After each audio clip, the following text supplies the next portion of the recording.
Bonjour à tous. Alors je fais une vidéo à l'arrache parce que sur cette chaîne, j'ai fait du conseil.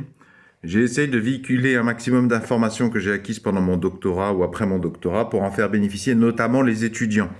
Et j'ai fait des vidéos qui s'adressent notamment particulièrement à des étudiants qui veulent étudier la cétologie, ou l'apprentissage machine, etc., les cétacés, etc. Je fais une vidéo rapide pour vous parler du professeur Hervé Glotin de l'Université de Toulon. Ne faites pas votre thèse sous la direction d'Hervé Glotin. Enfin, c'est mon avis, c'est mon opinion.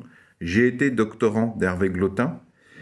J'ai beaucoup de choses à dire officiellement et officieusement sur Hervé Glotin pour justifier ce que je suis en train de vous dire. Je le ferai dans une vidéo séparée.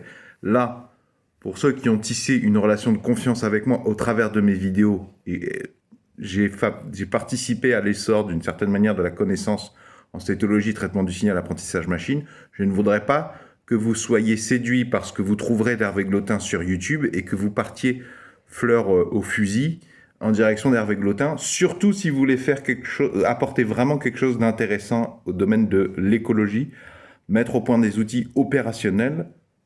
Ne faites pas un stage sous la direction d'Hervé Glotin, direction directe ou indirecte, parce que dans le milieu universitaire, le milieu est tellement hiérarchisé que des fois, vous pouvez avoir la sensation de ne pas être sous la direction d'une personne, mais comme il est lui-même le directeur ou le superviseur hiérarchique de votre propre superviseur hiérarchique, en fait, il a un pouvoir total.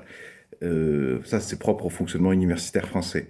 Donc, j'en parlerai peut-être dans une autre vidéo sur tout ce qui ne va pas, le pourquoi du comment, mais moi, à la hauteur de mon image publique, Hervé Glotin à fuir pour plein de raisons. D'ailleurs, je vous invite, si vous avez un doute, je vous invite à consulter ses autres doctorants. Je vous les mets dans la description sous la vidéo, le nom ou les profils d'autres doctorants. Hein. Ne vous fiez pas qu'à ce que je dis, fiez-vous au travail des autres.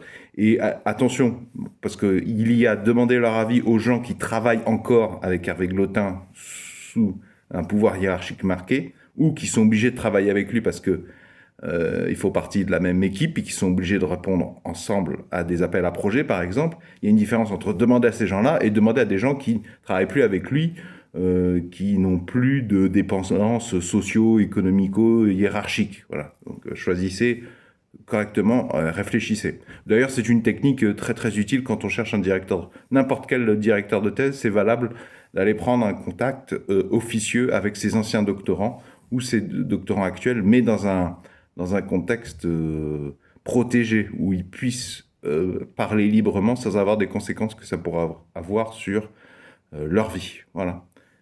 Je vous déconseille catégoriquement Hervé Glotin. Et je rigole pas.